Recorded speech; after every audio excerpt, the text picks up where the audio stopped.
I'm so excited to welcome Brenda Sandquist to our show. Thanks for coming, Brenda. Thanks for having me.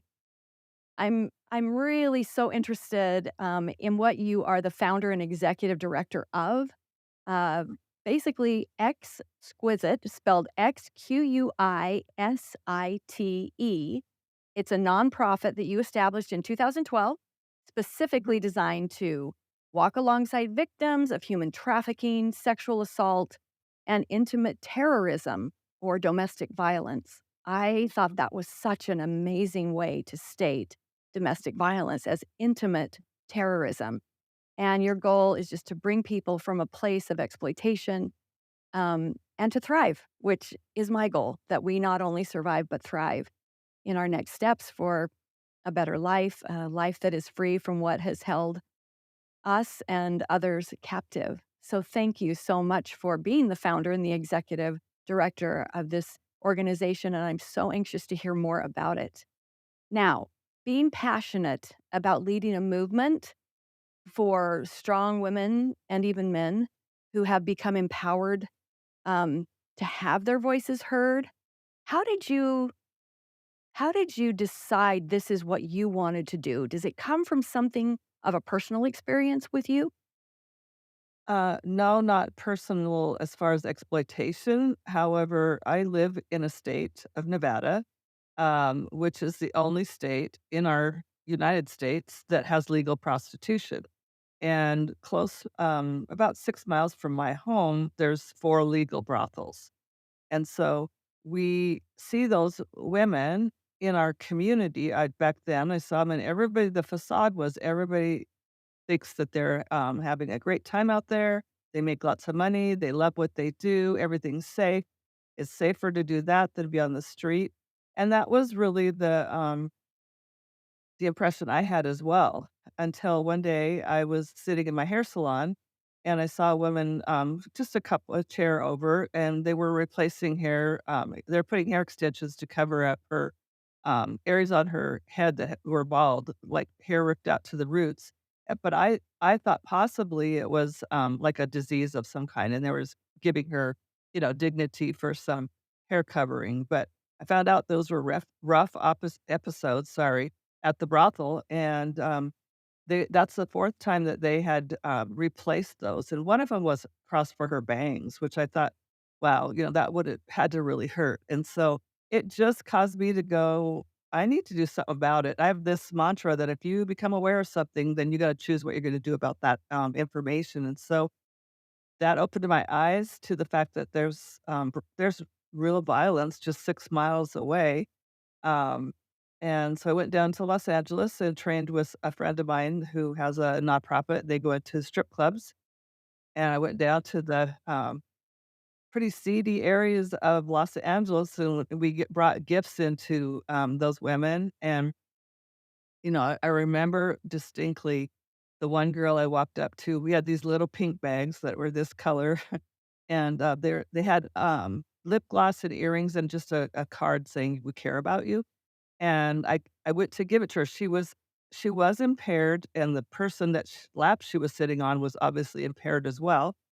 And I said, "We just wanna give you this gift." And she goes, "How much is it?" And I said, "No, no, no, it's for free. We just want you to know that you're loved." And I saw a spark in her eye, and that just hooked me. That someone would care enough for her even though she's in the middle of, you know, obviously a situation that I probably shouldn't have walked right up to. But that's what we were doing, just loving people where they're at. And, so that spark in her eye, changed my life actually, and, came back to Nevada and decided, "What can we do here?" So we started going out to the brothels, in 2012, later on, a few months later, on a monthly basis, and loving those women, same kind of way, just right where they're at, getting to know them, building a relationship. I think that's so amazing. And the idea that we love people where they're at is Mhm. one of the most important concepts that if everybody could actually do that so that we could have a rapport with those who are, suffering in silence and be able to not judge, but to reach out and to be able to build that rapport so that maybe their voices could be heard. Because I think that that's the silence that people in prostitution and in strip clubs, their voices are silenced. They are not heard because nobody's listening except for you and apparently a few other great organizations that are actually trying to see the people in front of them, the women. They're most, at least the people that I have talked to, usually they have gone through either some sort of child sexual violence or teenage, throughout their, childhood and youth, something like that, and they have either run away, and I'm sure this is not all, but that there are many who are trying to escape something else and end up in a similar situation that now they are being used for, other people to profit off of them. And I wonder why we allowed Nevada to be a place where there can be legal prostitution because, well, we have a mutual friend. And I believe that if that were not the case, it would be harder for teenagers to be trafficked. It would be harder for, you know, just feels like it's too easy. So, what do you do once you have built a rapport with someone in order to hear their voices? How do you separate them a little bit from their circumstances in order to listen to what they have to say? Well, first of all, I believe that it has to be on their own terms. So even like saying separate them from the situation, I walk with them in the mud, in the mess. So and I think that until you sit with someone long enough, they have the trust built up that they're going to share with you. I will tell you this stat that we have here at Exquisite is that over 90% of the women, and now it's stayed true with also 6 young men, um, they were first exploited at age 3, and that's sexually exploited, and the boys' number is around 4, and I'm not sure, but still 3 or 4. The next segment of exploitation is like 5 to 8 years old, you know? So if you start out having that as an experience from, birth, basically, Yep. uh, you're just so vulnerable to be, exploited and, it going down a path and that's not good.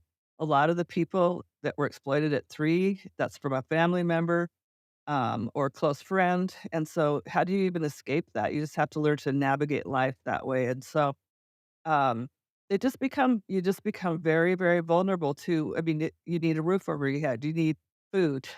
And if your family situation is tough, then you have to find it somewhere else, and a lot of the youth that we're seeing right now, the common thread is that the home life is just not good, Yeah. and so they're either left to their own, demise, so to speak, or to do whatever they want, or they're fully, really, tormented within that intimate terrorism setting. So, that's I just feel like you have to sit with them, not tell them what their next step should be, just listen and try to, be able to help them. That's a good idea, that's not a good idea, but that's your choice.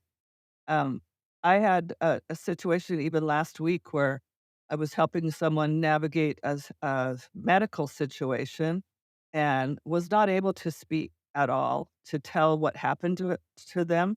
And so I had to share what happened with the medical professional.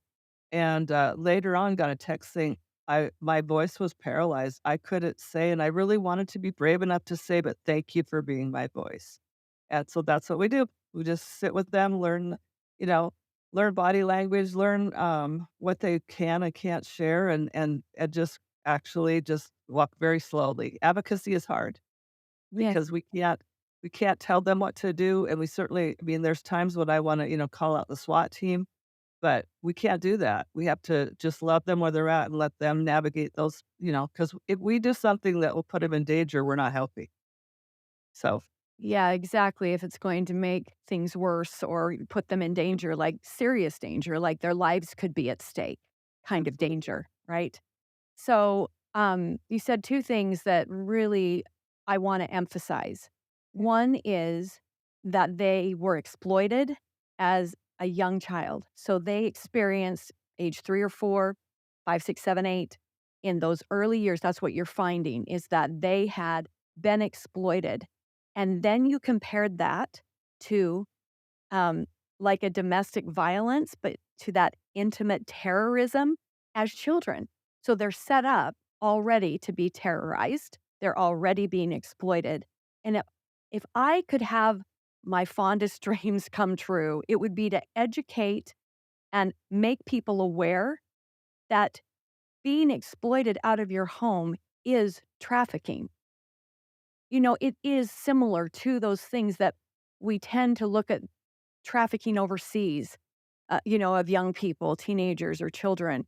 And we're almost willing to, you know, put a lot of our financial resources behind something that's over there. But what I would like people to also, and that's terrible, and that's great. But I would like people to make the connection that when you exploit a child out of their home, as a tween, a teenager, or a young child. That is intimate violence. It is like trafficking. And if we can't see it that way, we're never going to be able to get the number of people we have to raise the alarm like you do. You are their voices when they are too scared or they are too entrenched in their life. We need to have millions of voices that are educated and aware that this is the same sort of thing happening right here in our own neighborhoods.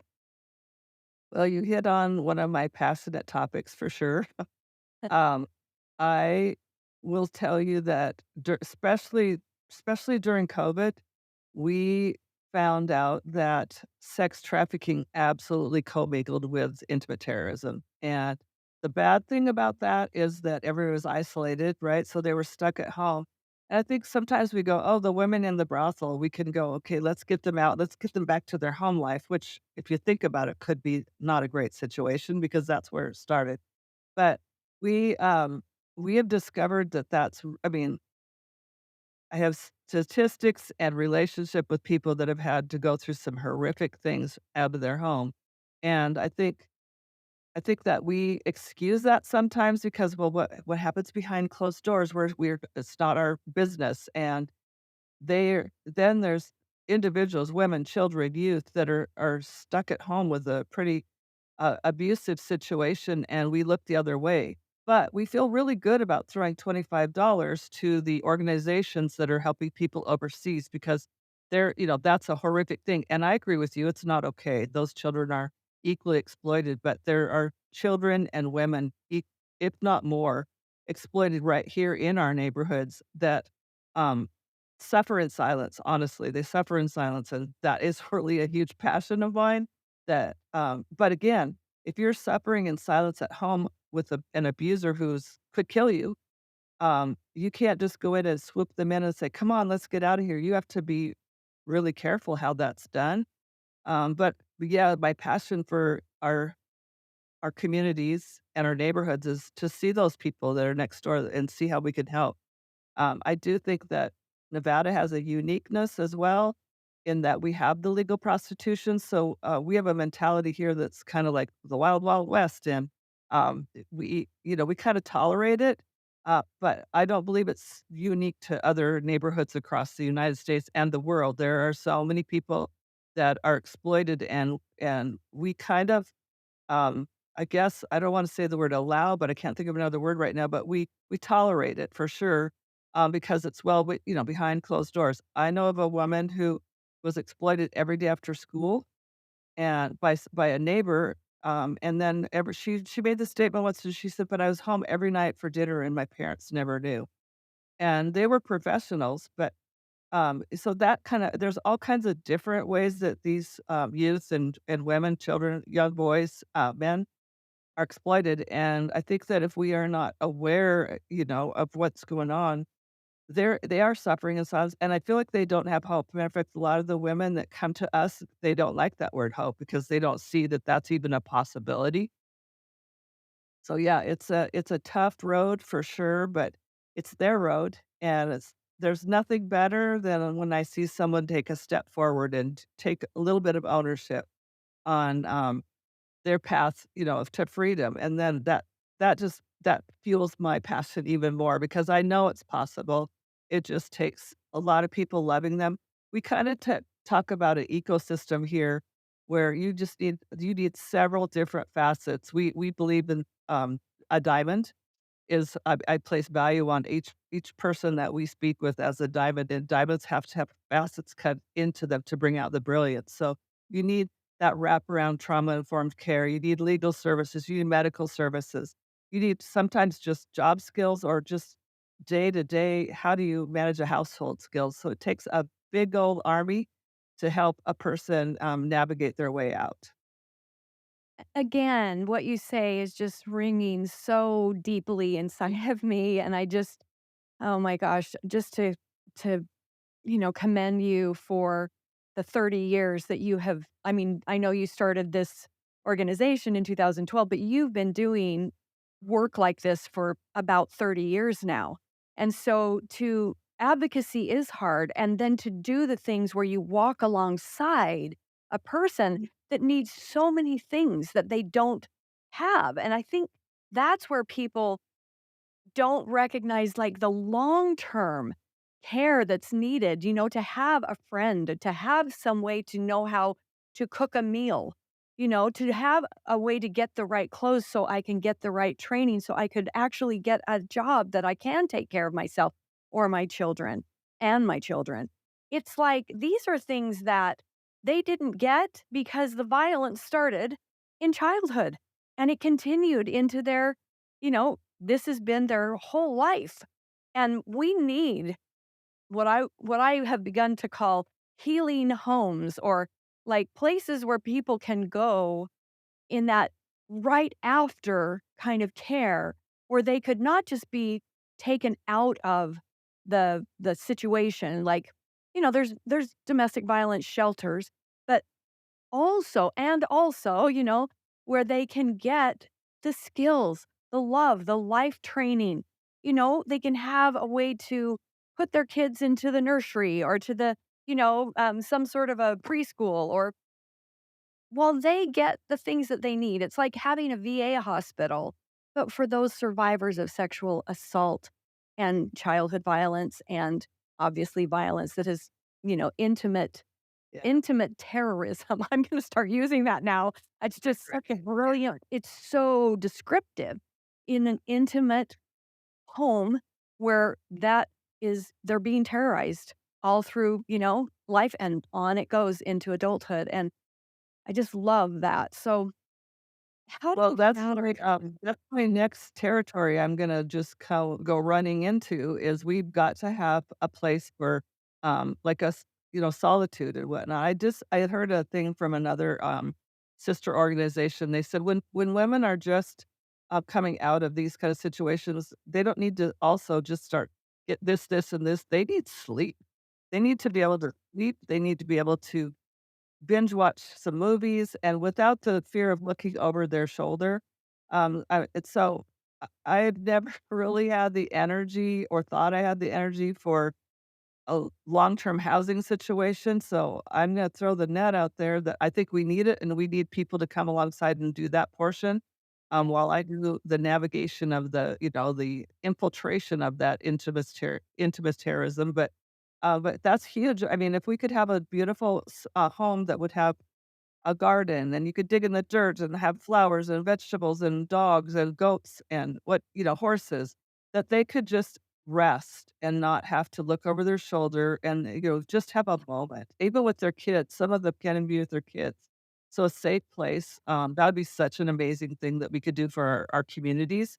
Yes. So, I keep hearing it, so we might just be jumping into that area. I don't know what it looks like, but somebody else is gonna have to partner with us because I can't do all of that as well.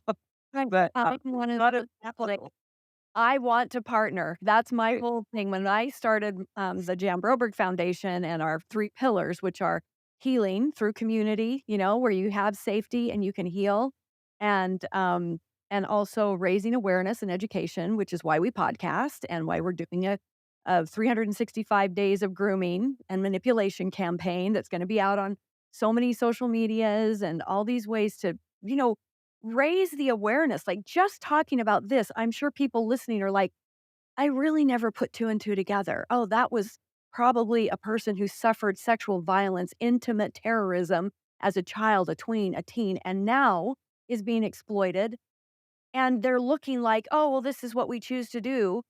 You know, I want to have these healing homes. I want to go buy all the big properties that have multiple bedrooms that people have to discount at a big price. And that's what we turn them into. And like, I love it. here is this, and this one's for those that were sexually assaulted as children and can't seem to get their life together and need a place to rest for just a short period. But these people need long term. They need lots more rest and lots more things in order to integrate back into a world that is by choice safer and where they get to shatter the secrets that live behind the scenes in a brothel. Yeah. Well, I mean, you think about it too, if that's your all you've known as your value since you were 3 is well, I don't wanna get graphic, but Well, that's all you you've know, been that known for, right? And how do you even I'm know only as good as my body because that's the only thing that has worked for me or been given any sort of um, value, and and and and frankly, when it's given financial value in a way, how could you not have that be your only lens through which you but what I would interject there is, like, the girls in the brothel, I mean, some of the most beautiful and loving people I've ever met, honestly, but I think it's gonna translate to any woman even behind, closed doors of a family situation. They don't keep the money, they don't get the money. They're that's a in the brothel, you rarely make good money because you get, in debt bondage real easy, with all of the fees that you have to pay. People think it's just puppies and rainbows. It's not. It's very violent, and then if you don't have clients, you still pay for your room and board, you still pay for the doctor to come in, you pay for all your transportation, you pay for any extra food that they don't provide, which the food they provide is not as good as the army slop that people get in the army. It's not great. So I think and then you think of at home, I know of women who have, been they are you don't eat. You can eat what the kids leave on their plate, and or, if it's, not gonna be scraped off for the dog. I mean, they're treated incredibly, demeaning ways, and so that's a huge navigation to even believe that you have any like, even a glimmer of worth, and that's a big hill to climb. so when you start working with someone and you're trying to help them find either hope or some belief in themselves that they are worth it. What do you have some first steps that you take so that maybe any of us who might hear a story from a friend? I know I always tell people if you would just listen, don't try to fix them. Listen. They get that so rarely. A survivor of sexual violence, especially childhood sexual violence, often is just kind of turned away or like, ooh, I don't want to hear about it. It's too yucky even though it's happening 1 in 3 women, 1 in 4 boys are sexually violated before the age of 18. I'm like, "But nobody wants to hear about it." "Oh, it doesn't happen in my family or my, congregation or my neighborhood." And I'm like, "It's happening everywhere. What if we don't ever talk about it or listen, we'll never know." What how do you help people, like, take those steps? Because I believe listening is just such a key for someone to be able to share what they are ready to share and be listened to and believed. My theme for our online community, Thrivivors, is be believed, because so often people aren't believed. I think I was just gonna say that, there's often first of all, when someone comes in, they don't trust you, so and I get that. So you just have to try to listen, but they also, because they're so traumatized, they're not even really willing to speak sometimes. So you have to ask really good questions and then allow them to learn that it's a safe place to have those answers for. The other big, huge thing that I look at is the eyes. You could tell so much by the eyes and expression. Got to learn those expressions, like if you see a wince or you know, that you've tapped into something that they want to talk about, but maybe aren't comfortable yet to talk about. So you just have to be patient, ask good questions. But I can't tell you what the word "I believe you," "I see you," "I'm hearing you," but even letting them know that you believe their story, because a lot of times they've been so discredited by, the abusers or society. "Oh, you like what you're doing," or, demeaning things, and so, that's a really powerful word. I commend you on that because just to be believed, that we do believe your story does open just a glimmer of that door that they possibly could walk through. So, listen, ask good questions for sure. If you don't get the answer one way, you kind of come about it a different way. I have had, I don't know, just maybe because I've done it for so long. After a while, people just tell me stuff. Maybe some stuff I wasn't really even wanting to hear, but it's okay because that's what needed to be heard.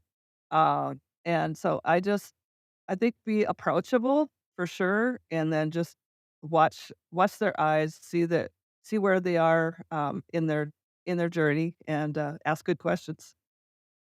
That's beautiful and perfect because I do, agree with you that until a person is believed, heard, and seen, it's pretty hard for them to trust or to start to rebuild any kind of trust.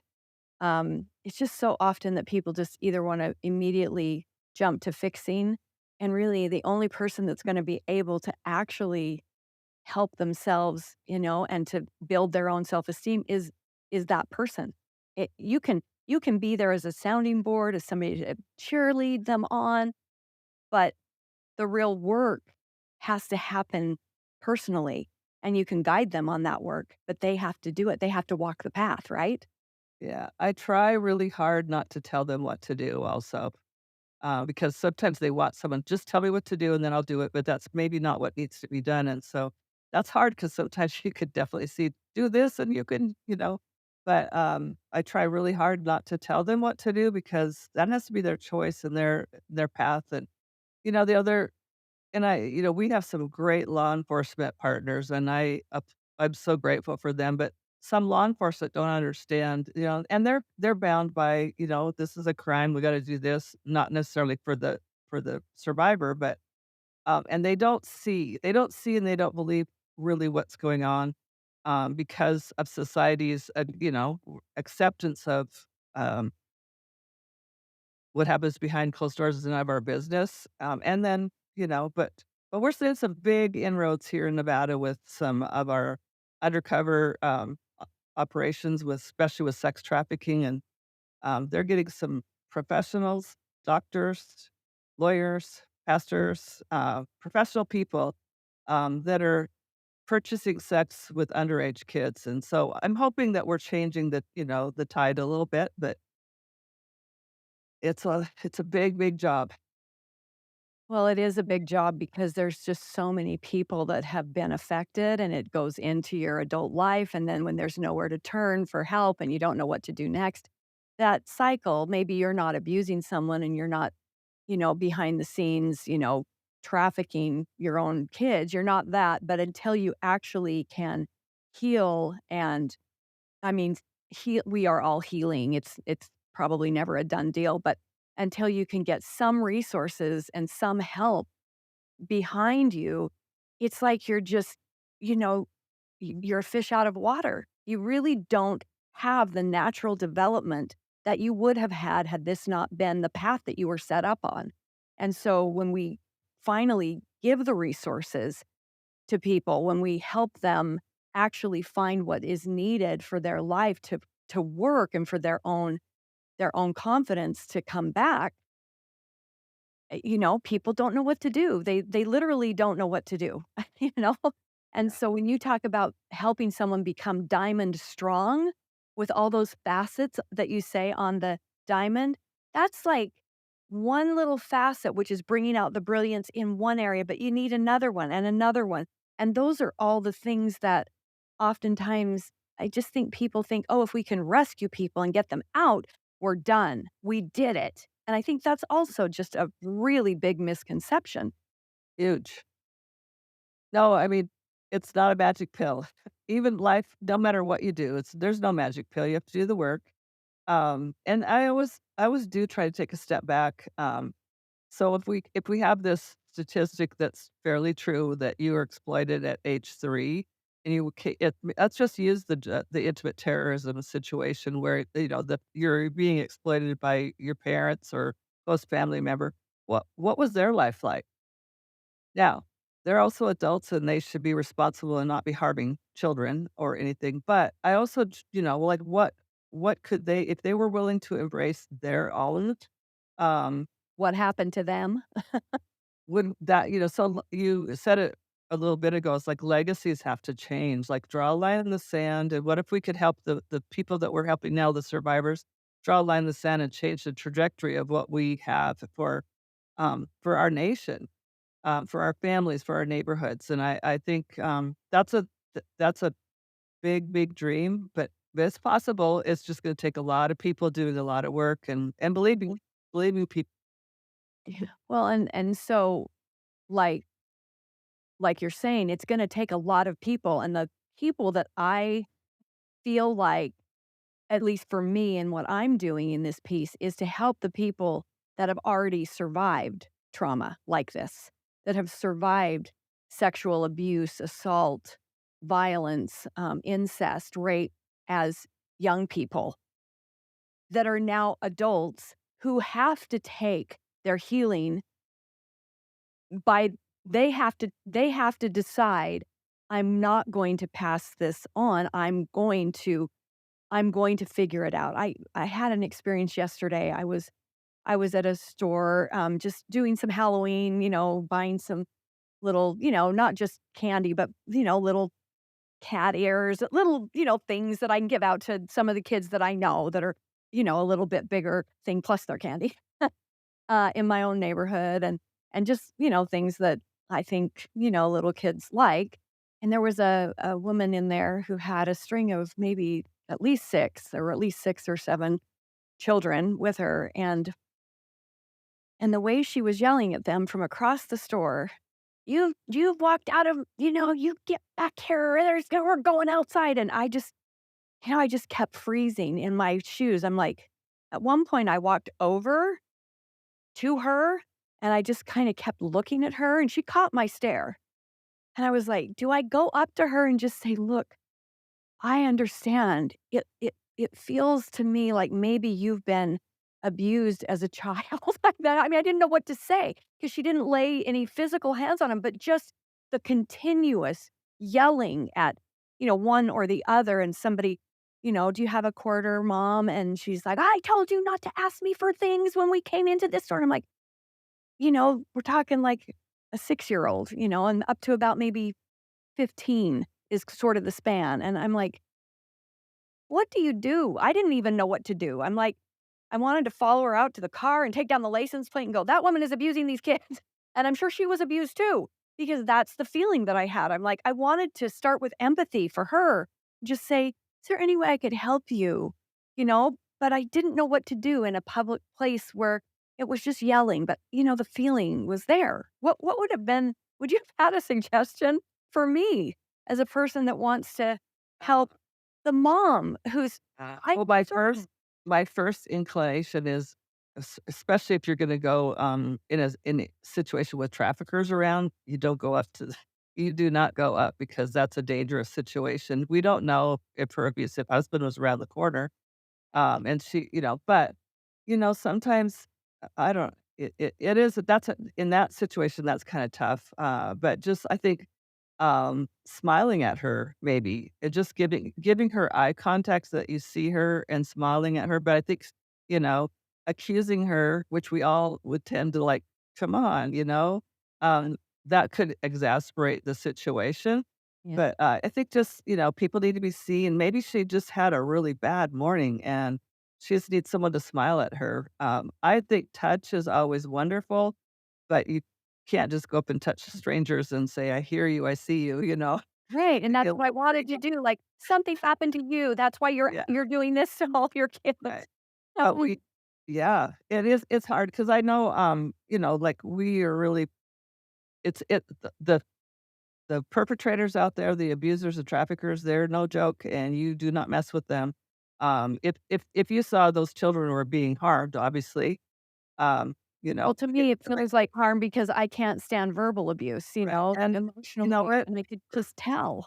Verbal abuse is equally as bad as actual physical harm, so that's why I think I mean, sometimes it even lasts longer, right? Bruises can heal, Yeah. bones can be repaired, but those words that are inflicted into you are really hard to overcome, so, yeah, it's a hard one.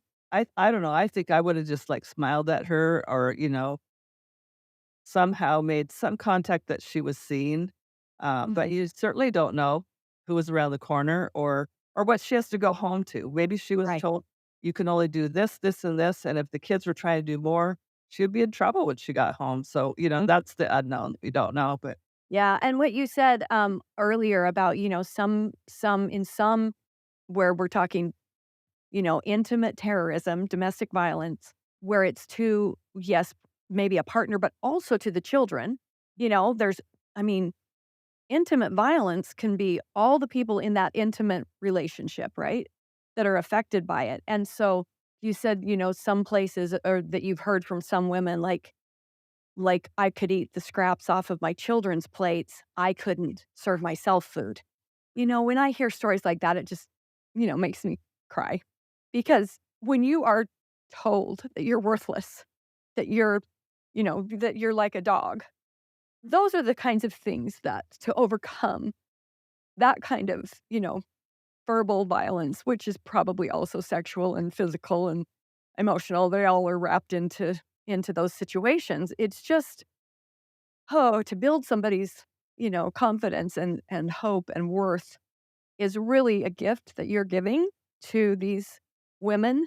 And I would like to hear even a few more stories or examples from you about some that you have seen come out of, a brothel situation, prostitution, and have been able to see them, overcome and succeed. I'd love to hear some of those stories as well. sure,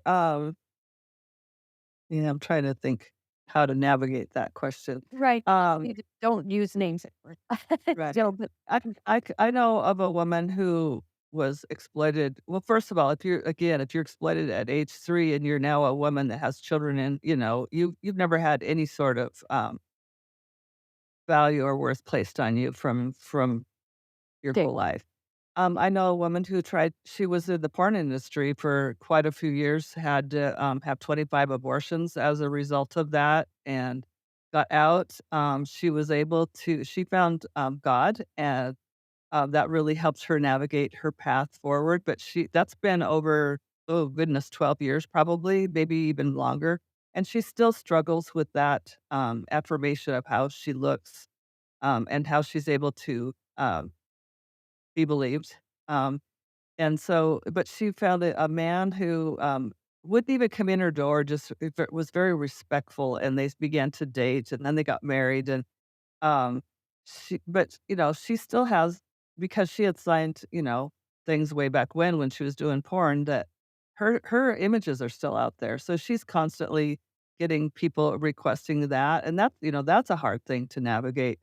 Um, Several of the women I know one woman that I helped leave the local brothel here, one night because she was in a very dangerous situation. We got her out of town, and, she now has finished, she's got her RN degree. She lives on the East Coast, and she's doing well, but still always struggles. I think that it's important to find a really good community to attach to because, you have to keep lifting each other up.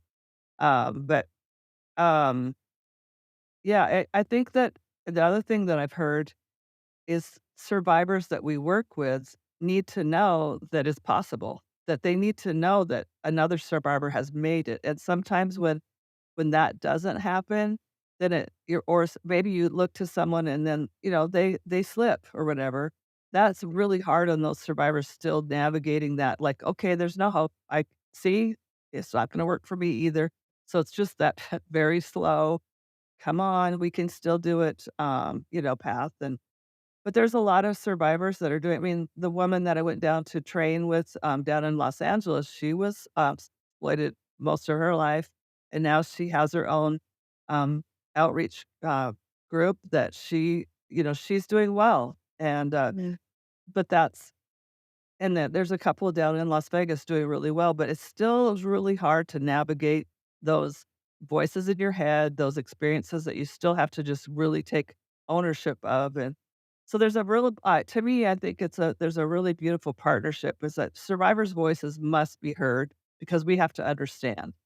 But sometimes they don't have the stability that of long term, so that's why some of people that can walk with them gives them the strength to be able to navigate, just a stronger, better path forward. So it's I think it's a joint thing,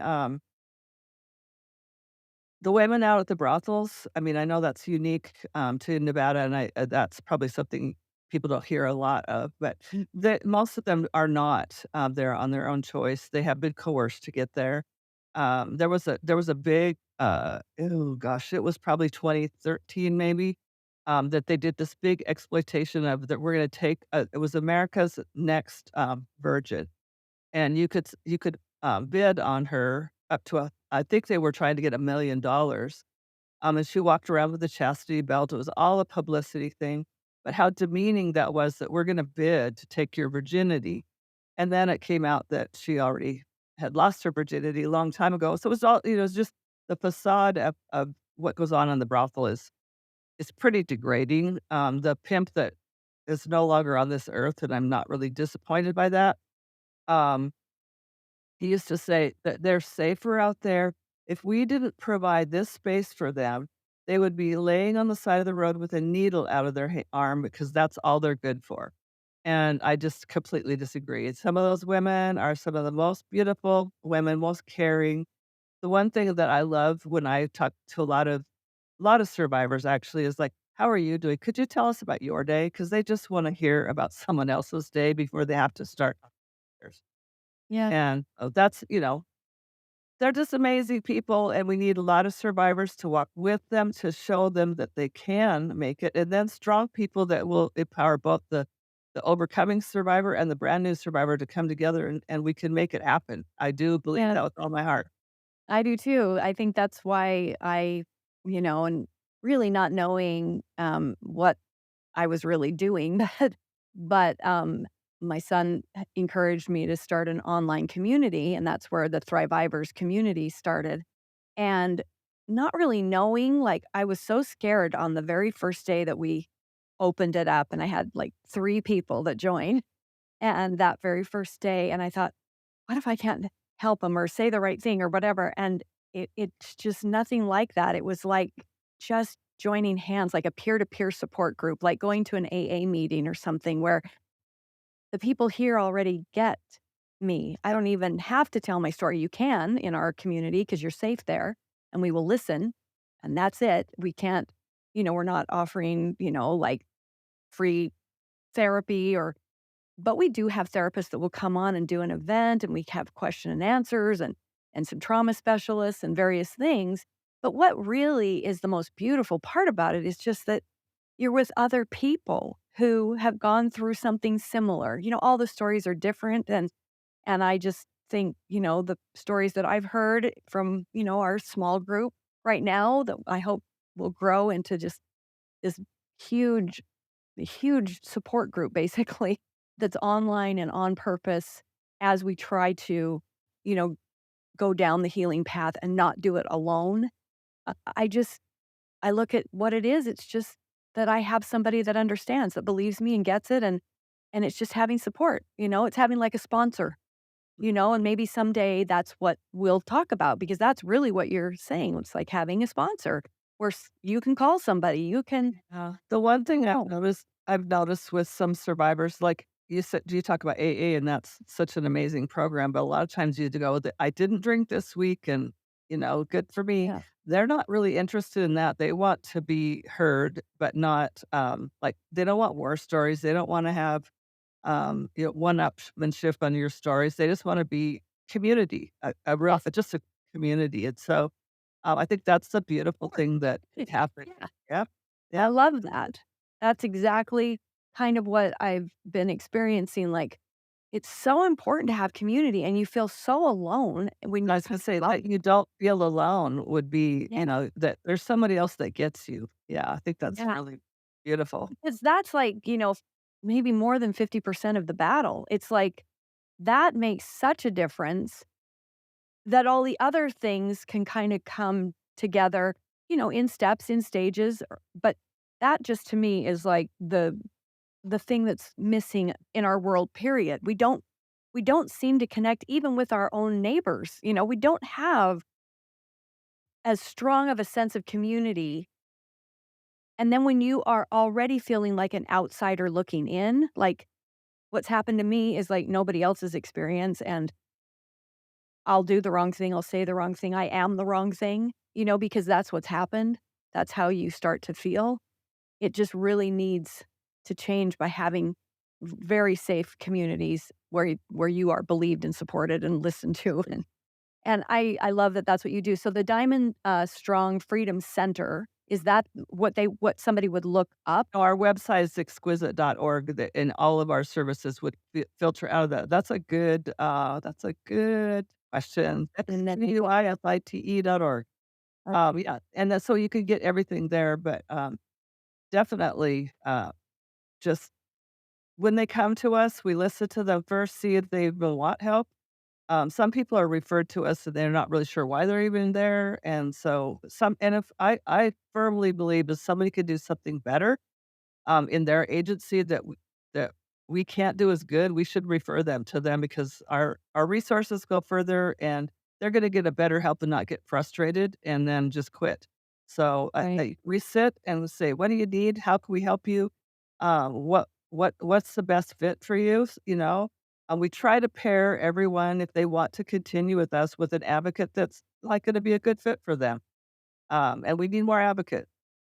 We So need do more the volunteers. people okay, so they're volunteers, so they're the advocate that they get assigned is a volunteer who maybe has had either past experience or has had some training, or So, how do you get no, your I mean, no, that's not necessary, obviously, no, we in the state of Nevada, I'm not sure where it is everywhere else, but you have to have 20 hours of, advocate training before, that's what they recommend. So we're actually beginning, I hope by January 1 to have our own online advocacy academy Oh, where I love people it. can they will have to apply and we'll accept their applications so we know that, we have people that are serious about going through that, but you can get trained on the various topics that we, deem is really important to what we do at our center. So that's one way, they can volunteer. We do background checks for everyone as well so that we know that we're getting good quality people that are gonna help other people and not further exploit them. The state of Nevada, it did fail this year, but I believe it will come back in the next legislative session that they're gonna increase that to 40 hours a year. So or not a year, but 40 hours of training so that and then continuing education. And we bring in speakers of, different topics that would be, helpful for our advocates to know. Like, we've had law enforcement and counselors and, attorneys, all those different facets that, just for information, to come in and speak to our advocates. And, so just and then I think there's power in being together and, like, if you can talk, and say, "I had this question, I didn't know what to do," have that as an Mhm. online community as well could be really powerful to train people that are maybe not right here so Hopefully, this is why I love to talk to people like you that have been doing things, and I'm like, "How do we partner? What could we provide? What do are we doing that you don't have to reinvent the wheel? What are you doing that we don't have to reinvent the wheel?" So, like, now that I know that, "Oh my gosh, so Nevada's got this," and you have developed this whatever advocacy training is, that's something that we should look into because I want our, survivor community who wants to thrive and many who are ready to help in this, which is what I was saying earlier, is that I just think it's gonna take the healing of those who have been harmed, and then they get excited about helping, spreading awareness. They will be the super educated spreaders of awareness because now they have a voice and now they can do that and they want to help. Then once you've done that's the pillar 2 is educate and awareness. Then our third pillar is policy change, public policy change, legislation. Like what? You just said, if we don't change that, then we can't, and that's a long road too. It's a tough one. Like, Yeah. I don't No, I just love was change.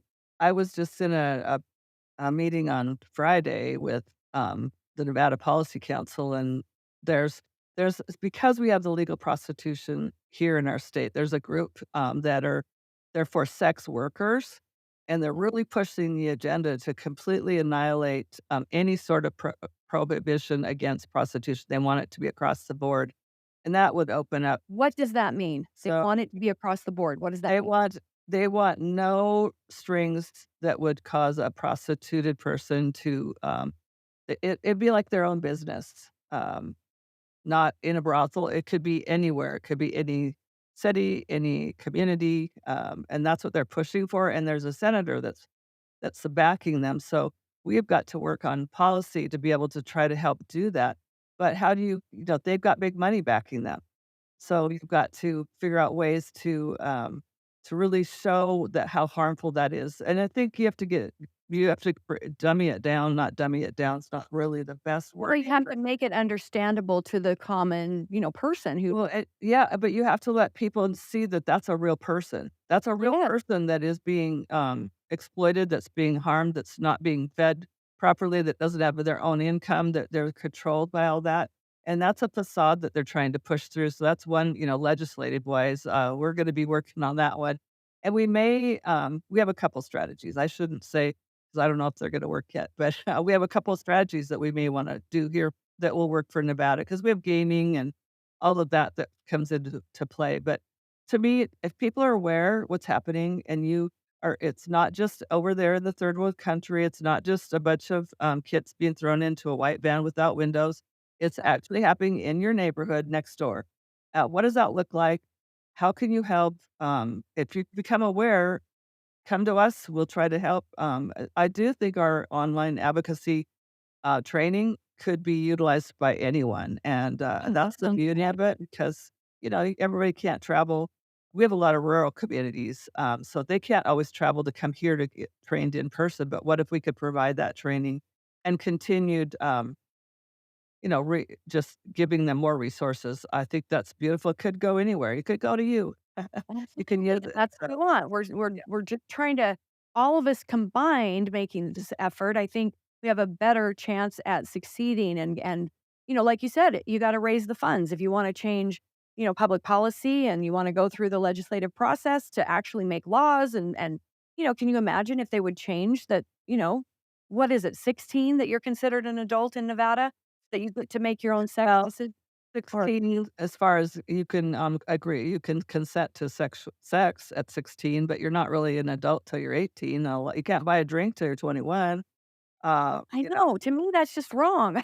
Just all of it. It just seems like we're just opening the door for more abuse of young people who don't have the capacity to, they're not going to be able to, you know, go to bat with some, 35, 40, 55-year-old, that's gonna groom and manipulate them into sex and then into trafficking, as we know has happened to a Yep. common friend of ours, at 17. And then not even knowing that I don't have to do this, I can get out of this at what, 22 or 3, whatever age he What was. I mean, why do we think that's even okay that a 17-year-old's with a 50-year-old? That's just not okay. We had a situation that a girl, I think she was, I don't know, 16, 17, and a 48-year-old guy, and she went back with him because he was able to provide.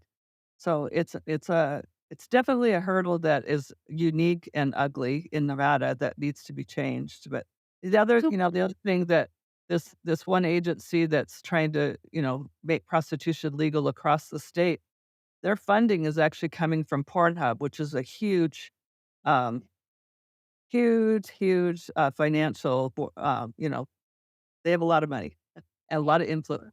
And it's like they exploit, and the biggest thing about Pornhub is you can upload videos of extreme violent rapes.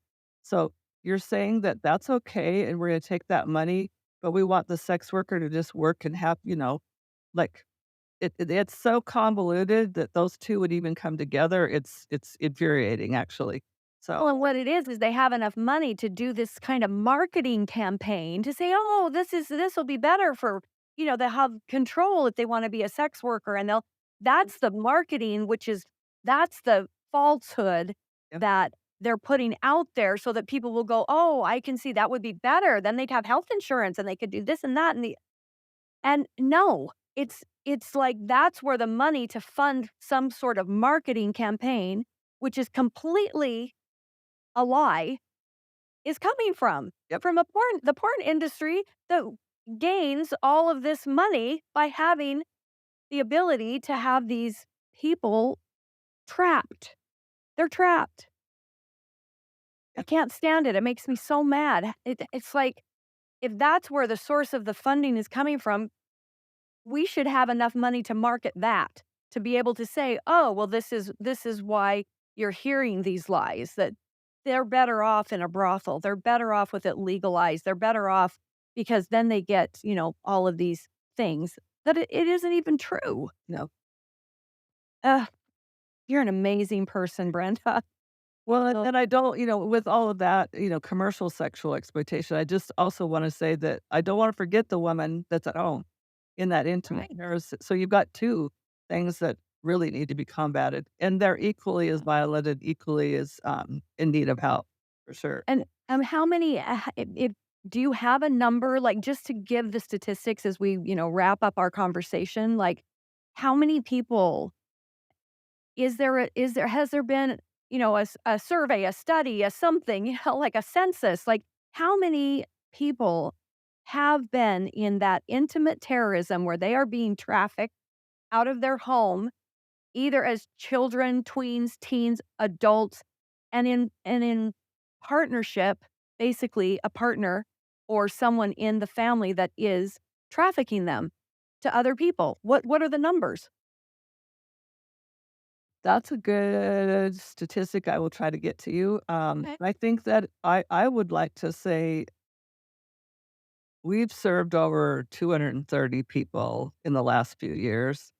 And I would say it's almost equal to prostituted as in intimate terrorism as well. But those are here's the deal. Who's gonna the other combative thing that we have to do is like if you're in that situation, you're not gonna come and go, I was, raped by my husband or whatever. They're not gonna come forward with that. And then the other hurdle that we have, well, in this local area, I can't tell you for sure if it's all crossed, but I can't believe it's not, is the judicial system fails them as well because it's behind closed doors and, you could say, "Yes, this happened to me," and they can say, "No, it didn't. Whatever." So then they go to court or whatever, and they're not supported that way, and so why would you come forward if you're not gonna get anywhere because it puts you in more danger? So I don't have stats on that. I believe it's great. I think it's huge. Um, Yeah. and that's another area that we need to definitely delve into because I think there's more I would almost think there's more intimate terrorism victims than there are prostituted people.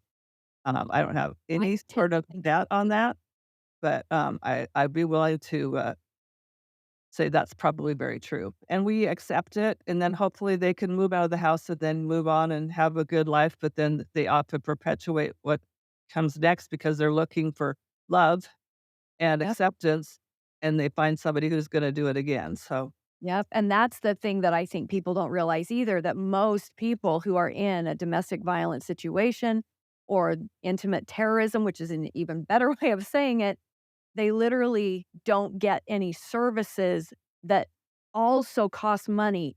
Therapy, going to school, finding their self-worth, having a healing community, doing the things, going to retreats, whatever it is that is going to help them actually gain enough self-worth and confidence that they don't just marry into or find love it's not love, but find the next perpetrator basically that's gonna do the same thing. It is such a common pattern. And it's because we don't have the resources in the right place. We can shelter. Most communities have a shelter of some sort, but they don't that's so seem to temporary so shelters. necessary. And I think they're demeaning too. Like, obviously, if you have to have that and it's a place of safety, obviously is good. But, Right.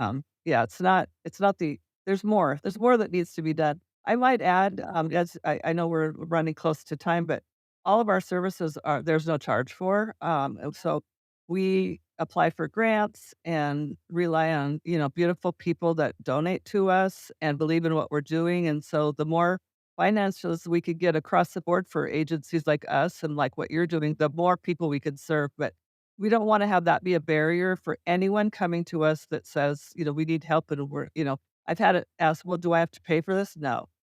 We're here to love you, walk with you, and there's no charge. So but with that does come cost, and so, Yep. it takes people coming together, leaving for the same, mission that you and I are both on, and, Yes. we can do some good things.